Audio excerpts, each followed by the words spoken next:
დიდი კომპანიები დამკვეთს ხშირად არარეალურ ფასს თავაზობენ, რომ ტენდერი მოიგონ და თუ პატარა კომპანია ამ თამაშში ჩაერთო და ტენდერი ძალიან დაბალ ფასში მოიგო, შეიძლება ზარალშიც წავიდეს ან საქმე უხარისხოდ გააკეთოს და რეპუტაცია შეილახოს. ამიტომ გვაქვს ხოლმე ქვეყანაში რემონტიდან ერთ თვეში გაფუჭებული გზა, ხიდი, სკოლა, ბაღი. მეორე პრობლემა ისაა, თუ როგორ აკონტროლებს დამკვეთი შესრულებულ სამუშაოს და რამდენად აქცევს ყურადღებას ხარისხს.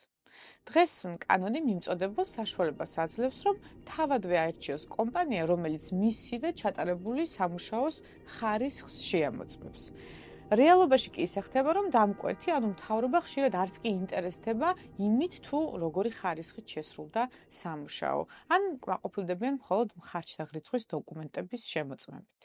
ამის თვალსაჩინო მაგალითია, როგორ ჩაიბარა მერიამ ანაკლიაში დაუსრულებელი შენობა.